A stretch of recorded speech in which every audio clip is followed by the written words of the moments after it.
إن الله لا يستحي أن يضرب مثلا ما بعوضة فما فوقها فأما الذين آمنوا فيعلمون أنه الحق من ربهم وأما الذين كفروا فيقولون ماذا أراد الله بهذا مثلا يضل به كثيرا ويهدي به كثيرا وما يضل به إلا الفاسقين الذين ينقضون عهد الله من بعد ميثاقه ويقطعون ما أمر الله به أن يوصل ويفسدون في الأرض أولئك هم الخاسرون صدق الله مولانا العظيم আলহামদুলিল্লাহ আমরা আল্লাহ তাআলার দরবারে শুকরিয়া আদায় করছি যে আল্লাহ রাব্বুল আলামিন আমাদেরকে এক সপ্তাহ পরে আবারও সাপ্তাহিক আল কোরআনুল কারীমের দর্সে আমাদেরকে বসার তৌফিক দান করেছেন। সকলে বলি আলহামদুলিল্লাহ।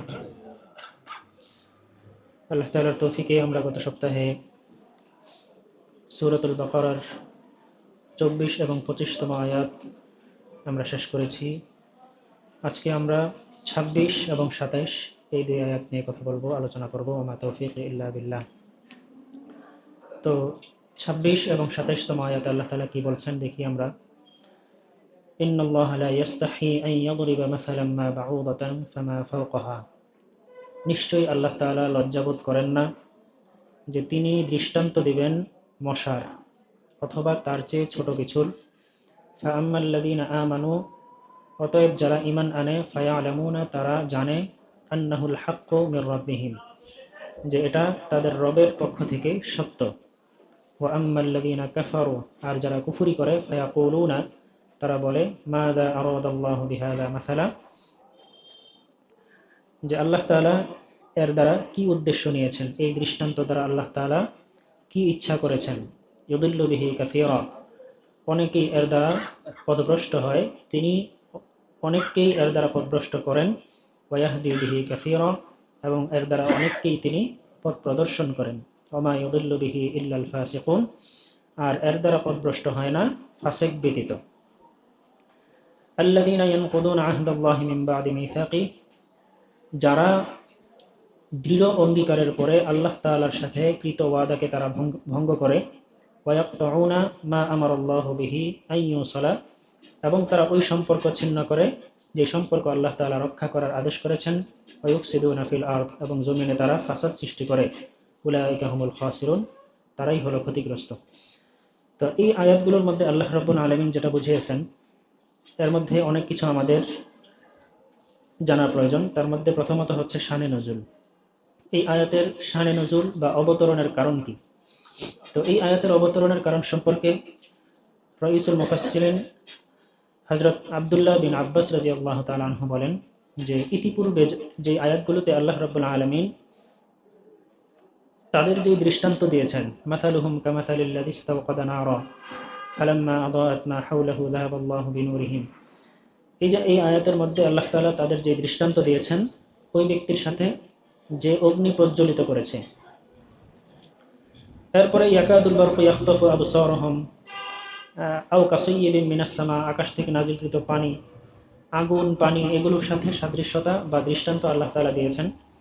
তো এখন এগুলো দেওয়ার পরে মুনাফিকদের যেই দল ছিল তারা বলতে লাগলো, এবং মুনাফিকরাও কিন্তু কাফের, কট্টর কাফের যারা, এবং মুনাফিকদের স্তর কাফেরদের চেয়েও নিচে। তো ওই কাফের মুনাফিকরা বলতে লাগলো যে এই কোরআন যদি আল্লাহর পক্ষ থেকে হয়ে থাকতো তাহলে আল্লাহ তাআলা এই ধরনের উদাহরণ তো দিতেন না, এরকম ছোটখাটো জিনিসের উদাহরণ, এমনকি আল্লাহ তাআলা আরো অনেক ছোট জিনিসের উদাহরণও দিয়েছেন। যেমন আল্লাহ তাআলা এক আয়াতে বলতেছেন, মাসালুহুম মাসালুল্লাযীনা ইত্তাখাযু মিন দুনিল্লাহি আউলিয়া কামাসালিল আনকাবুত ইত্তাখাযাত বাইতা ওয়া ইন্না আওহানাল বুয়ুতি লাবাইতুল আনকাবুত। আল্লাহ তাআলা বলতেছেন তারা যে সমস্ত জিনিসের উপাসনা করে আল্লাহকে বাদ দিয়ে, মূর্তির পূজা করে, এটার পূজা করে, সেটার পূজা করে, যে তো ওই যেগুলোর পূজা করে সেগুলোর উপমা হলো মাকড়সার মতো। মাকড়সা কি করে? মাকড়সা বহু চেষ্টা করে, বহু কষ্ট করে সে তার ঘর নির্মাণ করে, এবং তার ঘরটা দেখবেন কত সুন্দর, একদম গাণিতিকভাবে পরিমিত আকারে তার জালগুলো সে বুনন করে মাকড়সার জাল দিয়ে। এখানেও আল্লাহ তাআলার বিশাল বড় কুদরত আছে, ওই আলোচনা ভিন্ন।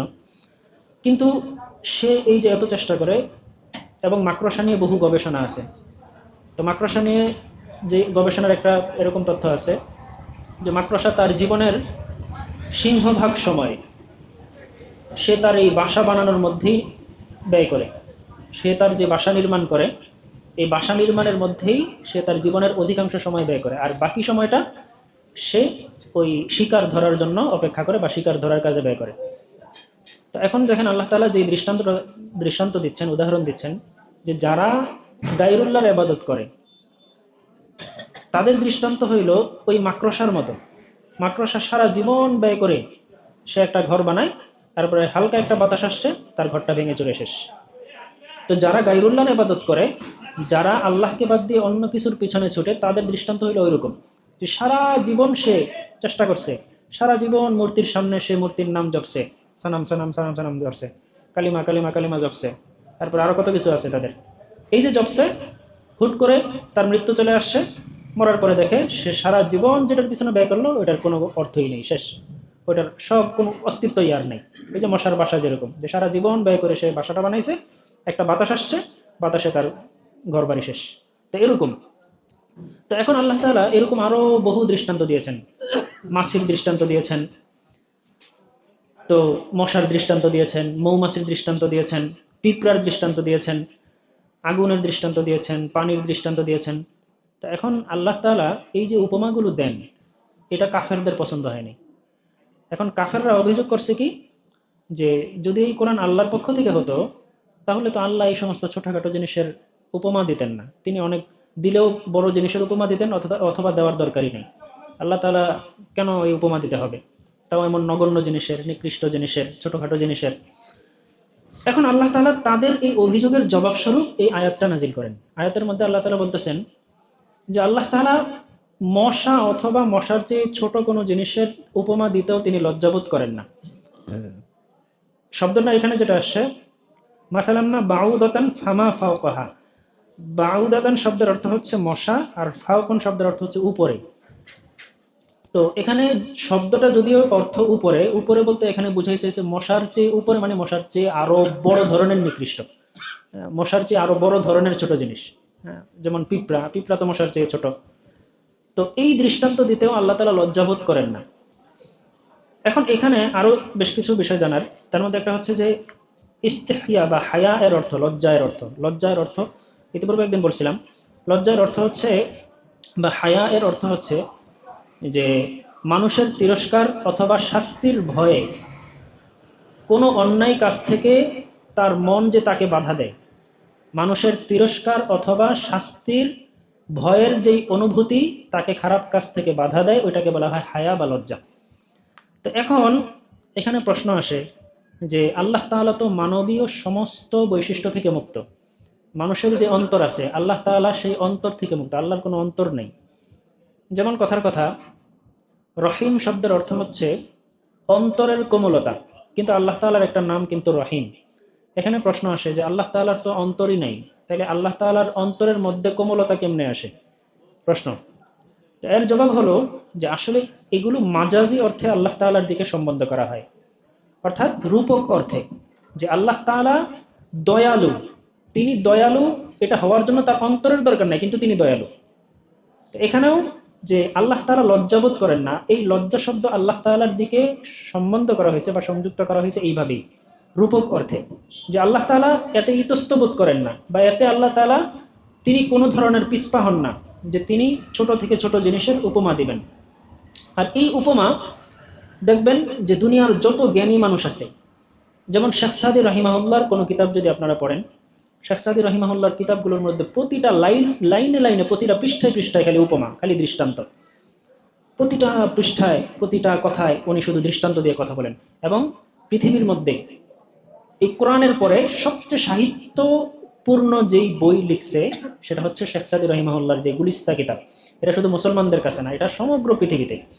মানে উনি এমন এক কিতাব লিখছেন গুলিস্তা, যেটা কমি মাদ্রাসাগুলোতে পড়ানো হয়, এবং বহু যুগের পর যুগ ধরে এই কিতাবটা পড়ানো হয়। এটা মূলত একটা কবিতার কিতাব, এটা পদ্য এবং গদ্যের সংমিশ্রণ, অর্থাৎ একটু একটু কবিতাও আছে, আবার একটু একটু উপদেশও আছে। এবং এখানে মজার বিষয় হচ্ছে যে ওনার কবিতাগুলো প্রত্যেকটা কবিতা, অন্যান্য কবিরা কবিতা লেখে অগাঠ্যাং বগাঠ্যাং, এই এই সেই মানে অহেতুক কথাবার্তা দিয়ে ভরপুর, কিন্তু শেখ সাদী রহিমাহুল্লাহর যে কবিতাগুলো আপনি যদি পড়েন দেখবেন প্রত্যেকটা কবিতা, এই যে বহু ওয়াইজ আছে, বক্তা আছে, ওনারা দেখবেন বয়ানের মধ্যে খালি ফার্সি কবিতা বলেন, এরকম অনেক বক্তা আছেন যে ফার্সি কবিতা বলেন, এই কবিতাগুলো অধিকাংশই শেখ সাদী রহিমাহুল্লাহ। তো শেখ সাদী রহিমাহুল্লাহ ওনার কিতাবেও দেখবেন খালি উনি উপমা দিচ্ছেন, খালি দৃষ্টান্ত দিচ্ছেন। এরপরে বড় বড় যত জ্ঞানী ব্যক্তি আছে, জ্ঞানী লেখক আছে, গবেষক আছে, দেখবেন সবাই খালি উপমা দেয়। তো এই উপমা কেন দেওয়া হয়? কারণ হচ্ছে এই উপমা বুদ্ধিমান মানুষের দিলের মধ্যে আসর করে। যেমন আল্লাহ তাআলা বলতেছেন যে ইয়া আইয়ুহান নাসু দুরিবা মাসালুন ফাসতামিউ লাহু, হে লোক সকল শোনো, তোমাদেরকে উপমা দেওয়া হচ্ছে, মানে আল্লাহ তাআলা অ্যালার্ট করতেছেন, সতর্ক করতেছেন, শোনো উপমা দিতেছি শোনো। মানে আল্লাহ তাআলা বুঝাইছেন যে এই উপমা দেওয়াটা এটা ছোটখাটো কোনো বিষয় না, এটা অনেক বড় একটা বিষয়। মানুষের প্রতি কথা বললে ওই কথার দ্বারা মানুষকে আসর করার জন্য, প্রভাবিত করার জন্য এই উপমা বা দৃষ্টান্ত উদাহরণ এটা অনেক বড় একটা কার্যকর জিনিস। এই জন্য আল্লাহ তাআলা বলতেছেন যে হে লোক সকল খুব মনোযোগ দিয়ে শোনো, ফাসতামিউ লাহু। ফাস্তামি ইস্তিমা শব্দের অর্থ হচ্ছে মানে একদম মনোযোগ দিয়ে খুব গভীরভাবে শ্রবণ করা, খুব মনোযোগ দিয়ে শোনো। এরপর আল্লাহ কি বলতেছেন, ইন্নাল্লাযীনা তাদউনা মিন দুনিল্লাহি লা ইয়াখলুকু যুবাবান ওয়ালাউ ইজতামাউ লাহু ওয়া ইন ইয়াসলুবহুমুয যুবাবু শাইআন লা ইয়াস্তানকিযুহু মিন। আল্লাহ তাআলা এখানেও মাসির দৃষ্টান্ত দিতেছেন যে তোমরা যেগুলোর ইবাদত করো, তোমরা আল্লাহকে বাদ দিয়ে যত কিছুর ইবাদত করো, সেটা অগ্নি পূজা হোক, মূর্তি পূজা হোক, ঈসা আলাইহিস সালামের পূজা হোক, বা অন্য জিবরাইল আলাইহিস সালামের পূজা হোক, যত কিছু তোমরা পূজা করো, এই যে মূর্তি পূজা করো, এই মূর্তিগুলোর এতটুকু ক্ষমতাও নাই যে তারা একটা মাছি তৈরি করবে। যদিও ওয়ালা ইজতামাউলা, যদি তারা সকলে মিলে একত্রিত হয়। এমনকি অনেকে ফেরেশতাদের পূজাও করত, অনেকে ঈসা আলাইহিস সালামের পূজা করতো, এখনো করে। খ্রিস্টানদের একটি দল, অধিকাংশ খ্রিস্টানরাই মনে করে ঈসা বা জিসাস, তারা বলে, আমরা বলি ঈসা, তারা জিসাস বলে। এই জিসাসকে তারা প্রভু মনে করে, খোদা মনে করে, নাউজুবিল্লাহ। তো তারা মনে করে যে ঈসা আলাইহিস সালামও প্রভু, কিন্তু আল্লাহ তাআলা বলতেছেন ঈসা আলাইহিস সালামের ওই ক্ষমতা নাই যে তিনি একটা মাছি তৈরি করবেন। জিবরাইল আলাইহিস সালামেরও ক্ষমতা নাই তিনি একটা মাছি তৈরি করবেন। আর মূর্তি তো এগুলা গণায় ধরারও সময় নেই। তা আল্লাহ তাআলা এইভাবেই বলতেছেন যে ওয়া ইয়াসলুবহুমুয যুবাবু শাইআন লা ইয়াস্তানকিযুহু মিন। এই যে মূর্তির সামনে তোমরা খাবার দিয়ে রাখো, এটা দিয়ে রাখো, তাদের গায়ের মধ্যে সুগন্ধি দাও, এখন মাছি তাদের শরীর থেকে এগুলো ছিনাই নিয়ে যায়, ওই মাছিদেরকে তারা বাধাও দিতে পারে না। লা ইয়াস্তানকিযুহু মিনহু, এর থেকে তারা তাকে বাধাও দিতে পারে না। এতটা অকর্মা খোদা যে সমস্ত খোদার তোমরা পূজা করো, উপাসনা করো। তো এই যে আল্লাহ তাআলা দেখেন দৃষ্টান্ত দিয়েছেন এখানে মাছির। তো আল্লাহ তাআলা মশা, মাছি, পিঁপড়া, মৌমাছি এগুলো উপমা কেন দিয়েছেন? কারণ এটাই বুদ্ধিমানদের জন্য প্রভাবিত হয়, এটার মাধ্যমেই বুদ্ধিমানরা প্রভাবিত হয়, বুদ্ধিমানদের জন্য আসর করে।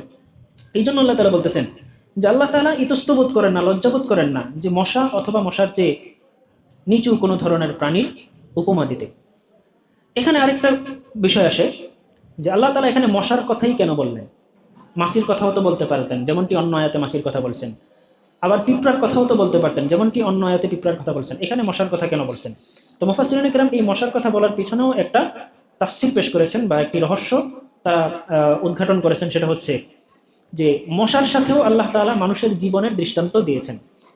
যে মশার কথা এই জন্য বলেছেন যে মশার জীবনের প্রতি যদি আপনারা লক্ষ্য করেন দেখবেন যে মশা যতক্ষণ ক্ষুধার্ত থাকে ততক্ষণ সে জীবিত থাকে। যখন সে একদম পেট ভরে রক্ত খাইয়া তারপরে পটাশ, দেখছেন না মশা এমন রক্ত খাওয়া খায়, এরপরে তার মানে পেটের কোনো তার আন্দাজ বরাদ নেই, তার কোনো সেন্স নাই যে আমি কতটুকু নিতে পারবো। তা আল্লাহ তাআলা এটা বলেও এই দিকে ইঙ্গিত করছেন যে মানুষরাও এই মশার মতোই চলে। সে জীবনে এমন ভাবে দুনিয়ার পিছনে দৌড়ায় যে সে তার জীবনে কতটুকু ভোগ করতে পারবে এটা তার কোনো আন্দাজ নাই, তার কোনো আইডিয়া নাই যে আমি কতটুকু, এই যে কামাইতেছি, আমি দুনিয়ার পিছনে দৌড়াইতেছি, জমা করতেছি ব্যাংকের মধ্যে, প্রথমে 1000 টাকার স্বপ্ন দেখে, এরপরে লাখ টাকার স্বপ্ন দেখে, এরপরে কোটি টাকার স্বপ্ন দেখে, এরপরে শত কোটি টাকার স্বপ্ন দেখে, এরপরে স্বপ্ন দেখে 1000 কোটি টাকার। মানে মানুষের আসলে স্বপ্নের শেষ নাই। এখন সে এই স্বপ্নের পিছনে দৌড়াচ্ছে কিন্তু তার এই আইডিয়াও নাই যে আমি কতটুকু ভোগ করতে পারবো, আমি কতটুকু হজম করতে পারবো খাইয়া, এই চিন্তাও করে না। তো ঠিক এই মশার মতোই মানুষের জীবনটাও, যে মানুষ চিন্তা করে না। মশা যেরকম এই ক্ষুধার পিছনে, খাওয়ার পিছনে দৌড়ায় এবং যতক্ষণ তার ক্ষুধাটা থাকে ততক্ষণই সে বেঁচে থাকে। যখন তার ওই পরিমাণ সে ক্রস করে ফেলে, লিমিট ক্রস করে ফেলে, সব তখন সে মারা যায়। তো মানুষও এরকম, যখন সেই লোভের পিছনে দৌড়াইতে থাকে, লোভ যখন তার অতিরিক্ত হয়ে যায় তখন ওই যে লোভে পাপ, পাপে মৃত্যু। তো এটাই আল্লাহ তাআলা এই জন্য এখানে মশার কথা এখানে বলেছেন পরবর্তীতে আল্লাহ তাআলা কি বলতেছেন, এখন এই যে দৃষ্টান্ত দেন, এখন এর রেজাল্টটা কি আসে, ফলাফলটা কি আসে? ফলাফলটা দুই দলের জন্য দুই রকম হয়। মুসলমানদের জন্য একরকম হয়, কাফেরদের জন্য আরেক রকম হয়। মুসলমানদের জন্য যে ফলাফলটা আউটপুট হয় এখান থেকে, অতএব যারা ঈমান আনে, ফাআম্মাল্লাযীনা আমানু, যারা ঈমানদার, ফায়ালামুনা, তারা জানে, আন্নাহুল হাক্কু মির রাব্বিহিম, যে তারা জানে এটা অবশ্যই আল্লাহর পক্ষ থেকে সত্যবাণী, সত্য উপমা, সত্য কথা, এটার উপরে আর কোনো সত্য কথা নাই। এখন হক, হক কাকে বলে? হক বলা হয় এমন কথাকে অথবা এমন বস্তুকে অথবা এমন কাজকে, যেই কথা অথবা কাজ এমনভাবে প্রমাণিত যেটাকে কেউ মিথ্যা প্রমাণ করার ক্ষমতা নেই, এমন বিষয়কে বলা হয় কি হক। আমরা ওই কথায় কথায় হক বাতিল বলি ঠিকই, কিন্তু আসল হক বাতিলের অর্থ কি সেটা আমরা অনেকেই জানি না। তো হকের অর্থ এটা, যে এমন সত্য যেটা একদম প্রমাণিত সত্য, যেই প্রমাণিত সত্যকে মিথ্যা প্রমাণিত করার কোনো ক্ষমতা দুনিয়ার কারণে। তো ইমানদারেরা এই ধরনের উপমা নাজিলের পরে তারা অন্তর থেকে এটা জেনে যায়, বুঝে যায় যে এটা আল্লাহর পক্ষ থেকে প্রমাণিত সত্য, এটার উপরে আর কোনো সত্য হইতে পারে না। তার মানে তাদের ইমান আরো বেড়ে যায়। আল্লাহ তাআলা বুঝাইলেন যে যখন এই ধরনের উপমা দেওয়া হয়, যখন এই ধরনের আয়াত নাজিল হয়, তখন ইমানদারদের ইমান আরো বেড়ে যায়। ওয়া আম্মাল্লাযীনা কাফারু, আর কাফেররা বলে, ফায়াকুলুনা, তারা বলে, মাযা আরাদাল্লাহু বিহাযা মাসালা, আল্লাহ তাআলা এই ধরনের উদাহরণ দিয়ে কি বুঝাইতে চাইলেন, তিনি কেন এরকম উদাহরণ দিলেন? কেন তিনি উদাহরণ দিলেন, এই প্রেক্ষিতেই কিন্তু এই আয়াত আল্লাহ তাআলা নাজিল করছেন। তো এখানে আল্লাহ তাআলা তাদের ওই অভিযোগটার কথাও তুলে ধরছেন, যে তারা এই ধরনের কথা বলে। আল্লাহ তাআলা একটা উপমা দিচ্ছেন, যে উপমা মানুষকে শিক্ষা দেওয়ার জন্য, মানুষকে উপদেশ গ্রহণের জন্য নাজিল করছেন। আর এদিকে কাফেররা বলে কি আল্লাহ তাআলা কি করতে এই উদাহরণ দিলেন, আল্লাহ তাআলা কেন এই দৃষ্টান্ত দিলেন? তারা শুধু এই প্রশ্ন করে এড়িয়ে যায়। ইউদিল্লু বিহি কাসীরা, আল্লাহ তাআলা বহু মানুষকে এর দ্বারা পথভ্রষ্ট করেন। ওয়াহদি বিহি কাসীরা, এবং বহু মানুষকে এর দ্বারা তিনি পথ প্রদর্শন করেন। অর্থাৎ যাদের অন্তরগুলো মোহরাঙ্কিত হয়ে গেছে, যাদের অন্তর গুনাহের কারণে এবং আল্লাহর অবাধ্যতার কারণে অন্তরের মধ্যে সিল পড়ে গেছে, মোহর পড়ে গেছে, তাদেরকে আল্লাহ তাআলা এই আয়াতগুলোর মাধ্যমে তাদের ভ্রষ্টতা আরো বাড়ায় দেন। অর্থাৎ কোরআনের প্রত্যেকটা আয়াত যখন নাজিল হয় আর কাফের যখন প্রত্যেকটা আয়াতকেই অস্বীকার করতে থাকে, তখন তার ওই কুফুরির পরিমাণ বাড়তে থাকে, তার পথভ্রষ্টতার পরিমাণও কি বাড়তে থাকে। একটা আয়াত নাজিল হয়, তাদের ওই আয়াতের প্রতি কুফুরির কারণে তাদের ভ্রষ্টতা আরো বাড়ে, আরেকটা নাজিল হয়, ভ্রষ্টতা আরো বাড়ে, আরেক, এইভাবে তাদের ভ্রষ্টতা আল্লাহ তাআলা বাড়াইতেই থাকেন। এই জন্য বললেন যে এই আয়াতগুলোর মাধ্যমে আল্লাহ কারো ভ্রষ্টতা বাড়ায় দেন, আবার কারো ঈমান তিনি বাড়ায় দেন। ওমা ইউদিল্লু বিহি ইল্লাল ফাসিকিন। এখন পথভ্রষ্ট কারা হয় এটাও আল্লাহ তাআলা বলে দিয়েছেন, যে এই আয়াতের মাধ্যমে, কোরআনের মাধ্যমে পথভ্রষ্ট কারা হয়? ইল্লাল ফাসিকিন, শুধুমাত্র ফাসিক যারা। এখন ফাসিক, ফিসকুন শব্দ থেকে আসছে ফাসিক। এই ফিসকুন বা আল ফিসকুন শব্দের অর্থ কি? ফিসকুন শব্দের অর্থ হচ্ছে বের হয়ে যাওয়া। ফিসকুন শব্দের অর্থ বের হয়ে যাওয়া। এখন যে ব্যক্তি গুনাহগার বা আল্লাহর অবাধ্য, তাকে ফাসিক কেন বলা হয়? তাকে এই জন্য ফাসিক বলা হয় যে সে আল্লাহর বিধান থেকে বের হয়ে যায়, আল্লাহ যেই হুকুম করছেন হুকুম থেকে সে বের হয়ে যায়, এই জন্য গুনাহগার বা অবাধ্যকে ফাসিক বলা হয়। যেমন আপনার ছোট যে ইঁদুর আছে, বা ইঁদুরকে আরবিতে ফুয়াইসিক বলা হয় বা ফুয়াইসাক বলা হয়, এই জন্য যে এই ইঁদুর কি করে, গর্ত থেকে বের হয়ে মানুষের ক্ষতি করে, মানুষের মালপত্র কেটে ফেলে, তো এই জন্য ইঁদুরকে ফুয়াইসাক বলা হয়। তো তাহলে আমরা জানলাম ফাসিক বলা হয় ওই ব্যক্তিকে যে আল্লাহর হুকুম থেকে বের হয়ে গিয়ে আল্লাহর অবাধ্যতায় লিপ্ত হয়, তাকে ফাসিক বলা হয়। তবে এইখানে ফাসিক দ্বারা কোন ফাসিক উদ্দেশ্য? ফুসুকি বা ফিসকের আবার তিনটা স্তর আছে। তিনটা স্তর আছে। একটা স্তর হইল তাওয়াবি, অর্থাৎ সে গুনাহের কাজকে গুনাহ জানে, সে মনের মধ্যে এটা বুঝে যে এই কাজটা গুনাহ, এই কাজটা আল্লাহর অবাধ্যতা, এটা করলে আল্লাহ তাআলা আমাকে শাস্তি দিবেন, এই ভয় বা এই অনুভূতি তার মনের মধ্যে থাকে, থাকা অবস্থায়ও সে ওই গুনাহে লিপ্ত হয়। আর দ্বিতীয় স্তর হলো ইনহিমাক। ইনহিমাক বলা হয় বেপরোয়া, বেপরোয়া ভাবে গুনাহে লিপ্ত হয় যে ব্যক্তি, অর্থাৎ সে গুনাহ করতেছে, কিন্তু এই গুনাহটা, এটা যে একটা গুনাহ, এটার কারণে যে আল্লাহ তাআলা শাস্তি দিবেন, এটার অনুভূতি তার মনের ভিতরে নাই। মানে সে কোনো কিছু চিন্তাও করে না যে এই যে আমি কাজটা করতেছি, এটার ফলাফল কি আসবে, এটার রেজাল্ট কি আসবে, এটার দ্বারা আমি পরকালে ক্ষতিগ্রস্ত হব না উপকৃত হব, এই যে চিন্তাটা, এই চিন্তাও তার মাথায় আসে না। অর্থাৎ যারা একদম বেপরোয়াভাবে গুনাহের মধ্যে লিপ্ত, কোনো চিন্তা ভাবনা ছাড়াই তারা গুনাহ করে। আর তৃতীয় স্তর হইল জুহুদ। জুহুদ বলা হয় অস্বীকার, অস্বীকার বলা হয় বা অস্বীকার। এই তৃতীয় স্তরের যে ফাসিক, তারা হইল এরকম ফাসিক যারা গুনাহকে গুনাহ মনে করে না, বৈধ মনে করে সেটাকে করে। গুনাহের কাজকে সে বৈধ মনে করে সে ওইটাতে লিপ্ত হয়। এখন এই 3 স্তরে ভাগ করার কারণ কি?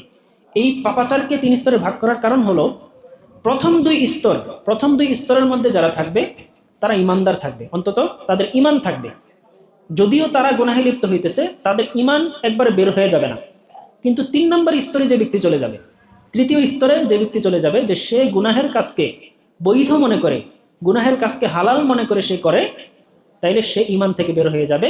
মুফাসসিরিনে কেরাম এভাবে লিখেছেন যে সে তার গর্দান থেকে ইমানের যেই বেড়ি ছিল সেই ইমানের বেড়িকে সে খুলে ফেলে, অর্থাৎ সে আর ইমানদার থাকতে পারে না। যেমন ধরেন একজন ঘুষ খাইতেছে, ঘুষ খাওয়ার সময় সে এটা জানে যে তার গুনাহ হচ্ছে, তার অন্যায় হচ্ছে, হ্যাঁ, তার এটার জন্য তাকে শাস্তি ভোগ করতে হবে, এই অনুভূতি বা এটা তার জানা আছে।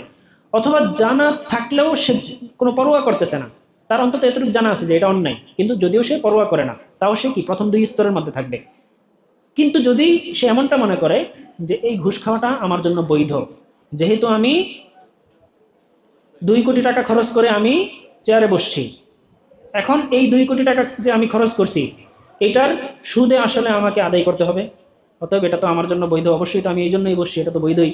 এই ধ্যান ধারণা নিয়ে যে ব্যক্তি ঘুষ খাইলো সে কাফের হয়ে গেছে। আপনি চিন্তা করতে পারেন এই যে এই মাসালাগুলো যদি আমরা হিসাব করি, বাংলাদেশে কয় পার্সেন্ট মানুষ মুসলমান থাকবে, কিন্তু মাসালা এটাকে রদ করার, বাতিল করার ক্ষমতা কারো নেই। সকল ইমামদের মাসালা এটাই যে কোনো ব্যক্তি যদি গুনাহের কাজকে গুনাহ না মনে করে যে এটা যদি হালাল মনে করে, আল্লাহ যেটা নিষেধ করছেন সেটাকে যদি সে বৈধ মনে করে, হালাল মনে করে, সে নিশ্চিতভাবে কাফের, যেটাকে কুফরে বাওয়াহ বলা হয়, স্পষ্ট কুফরি। নামাজ ফরজ, কোনো ব্যক্তি নামাজ পড়ে না, 2 শ্রেণীর হইতে 3 শ্রেণীর হইতে পারে। প্রথম শ্রেণীর নামাজ পড়তেছে না, সে মনের মধ্যে একটা তার ব্যথা আছে যে নামাজটা পড়ি না, পড়ার দরকার, পড়তে পারলে ভালো হইতো, পড়বো, এই একটা অনুভূতি আছে কিছু মানুষের মধ্যে। দ্বিতীয় শ্রেণীর কিছু মানুষ আছে যে নামাজ যে পড়ার দরকার এটাও তার মনের মধ্যে আসে না। হ্যাঁ, এমনি সে জানে যে নামাজ আল্লাহর হুকুম, কিন্তু নামাজটা পড়ার ইচ্ছাও তার মধ্যে জাগে না, সে নামাজ পড়েও না, পড়ার ইচ্ছাও তার মধ্যে জাগে না, কিন্তু এতটুকু এলম তার মধ্যে আছে যে নামাজ আল্লাহর হুকুম, এটা ফরজ। সে দ্বিতীয় শ্রেণীতে আছে, ইনহিমাকের পর্যায়ে, বেপরোয়া যেটা। আর তৃতীয় স্তরের কিছু ব্যক্তি আছে যে নামাজকে মনে করে পড়ারই দরকার নেই। বিভিন্ন ভণ্ড বাবাদের মুরিদ আছে যে নামাজ রোজা লাগবে না, খাজা বাবার মুরিদ হইলে নামাজ রোজা লাগে না, এরকম গান গায়। তারপরে আরো বহু আছে যে কবরে গেলে যদি জিজ্ঞেস করে, এই মুনকার নাকির আসে প্রশ্ন করতে, তুমি বলে দিবা আমি দেওয়ানবাগি বাবার মুরিদ, নাউজুবিল্লাহ, হ্যাঁ, এরকম বলে না? হ্যাঁ, দেওয়ানবাগি বাবার এই দেখেন বাস দিতেছে, বাইরে পাশা লাল করে লইতেছে, হ্যাঁ বাঁচাইব কেন? তো কবরে গেলে নাকি বললেই ফেরেশতারা যাইব গা যে আমি বাবার মুরিদ। তো এই যে এই লোকগুলো, এরকম মানুষ কিন্তু একটা দুইটা না, লক্ষ লক্ষ মানুষ। এই যে যখন এই জাকের মঞ্জিল নাকি জানি আছে, বিশ্ব জাকের মঞ্জিল, তারপরে ফরিদপুরে যে আক্রোশী, দাওয়ানবাগি, এই এদের অনুসারী কিন্তু লক্ষ লক্ষ মানুষ আছে। আমি এমন মানুষও দেখছি, শিক্ষিত মানুষ, এডুকেটেড পার্সন, একদম মানে মানে শিক্ষিত জেন্টলম্যান, সবকিছু বুঝে, এই লোক দেওয়ানবাগের মুরিদ। আমি অবাক হয়ে গেছি, কি রে ভাই, এমন শিক্ষিত মানুষ এমন গাধার মুরিদ হয় কেমনে?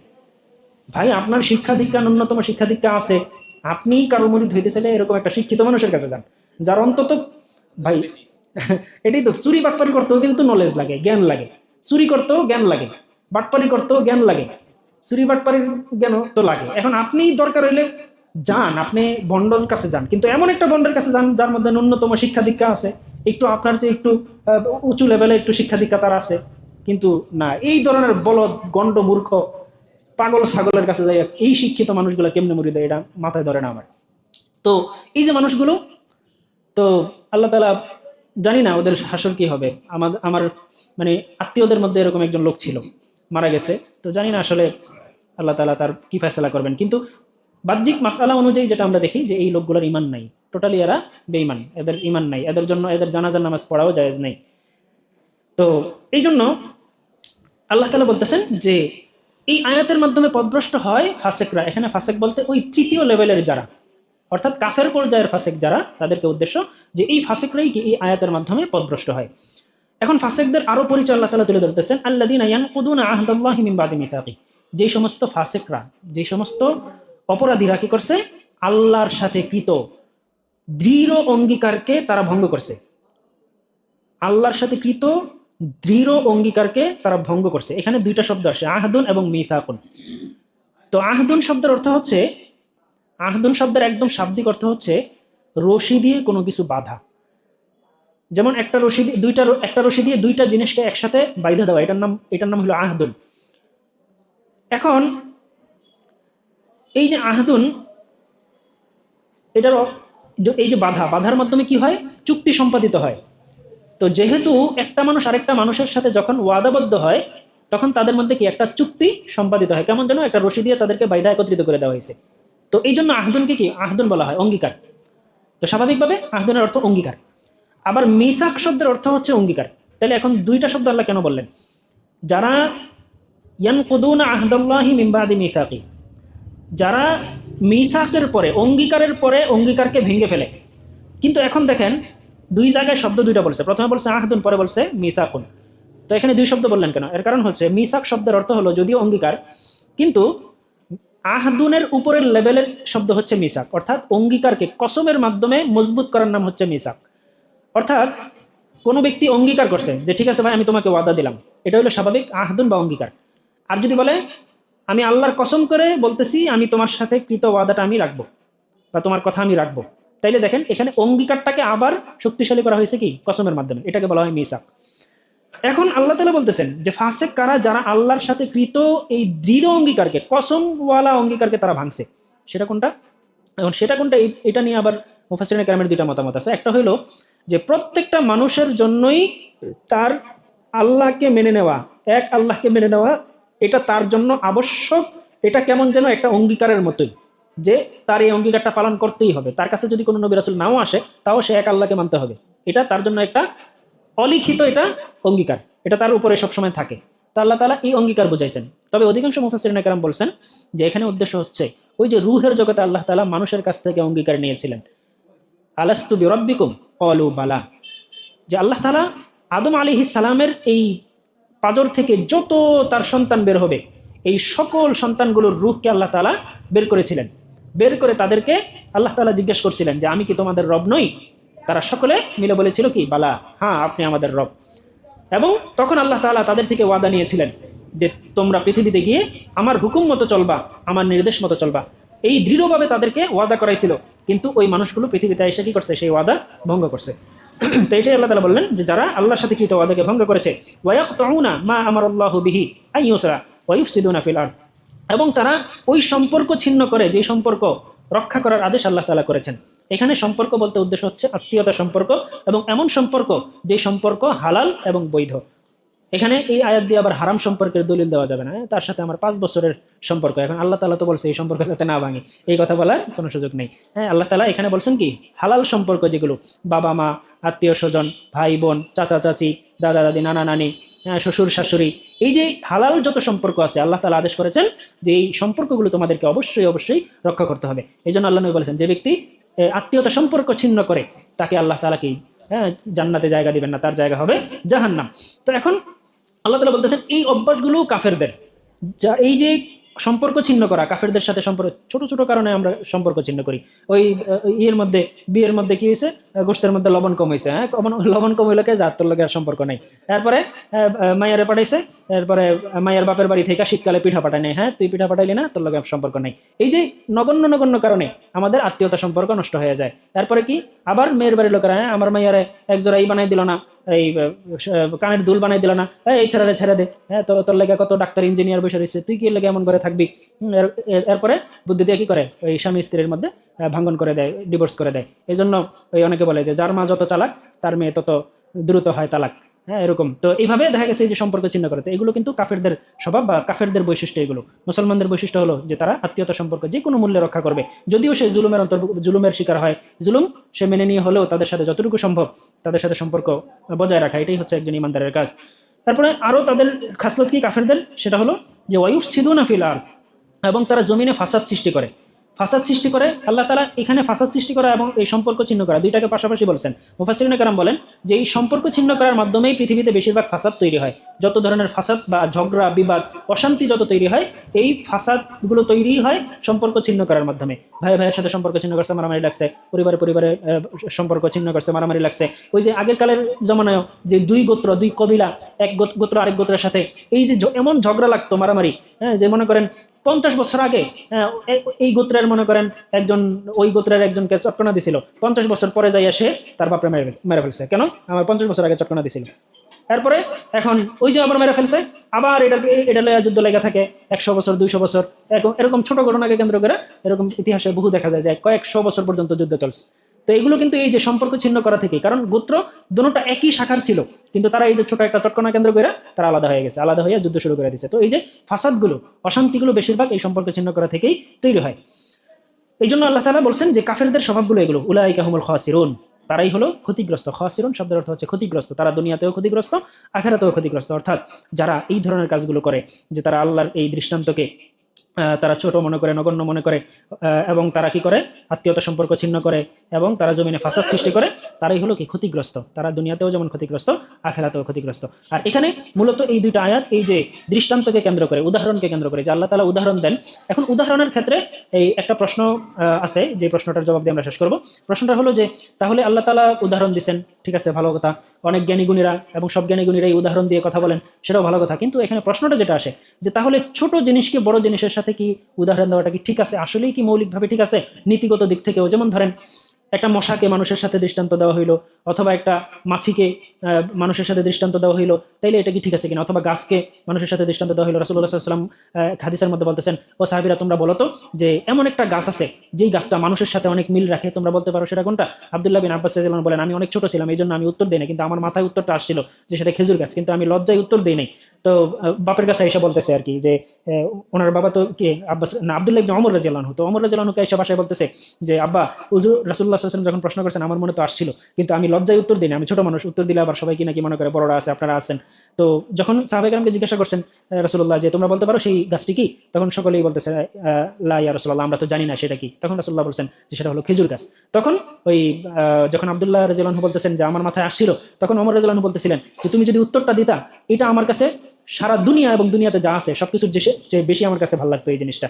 কারণ রাসূলুল্লাহর একটা প্রশ্নের জবাব দিতে পারা, বা উনি যেটা প্রশ্ন করছেন উত্তর দিতে পারা, এটা অনেক বড় বিষয়। তো এই যে খেজুর গাছকে মানুষের সাথে সাদৃশ্যতা দেওয়া হয়েছে, কেন দেওয়া হয়েছে এটারও আরো বহু কারণ আছে, এটা আজকে আর বলবো না। অনেকগুলো দিক থেকে মানুষের সাথে খেজুর গাছের মিল আছে। তো এখন এবং খেজুর গাছে মানুষের ফুফুও বলা হয়, আরব দেশে খেজুর গাছকে মানুষের ফুপি বলা হয়, ফুপি। হ্যাঁ, তো কেন বলা হয় এগুলো আরেকদিন ইনশাল্লাহ বলবো। তো যেটা বলতেছিলাম যে তাইলে খেজুর গাছ কিন্তু নিম্নমানের, মানুষ হলো আশরাফুল মাখলুকাত। তাইলে এই যে দৃষ্টান্তগুলো, এগুলো কি আসলে নীতিগত দিক থেকে ঠিক আছে কিনা? অবশ্যই ঠিক আছে।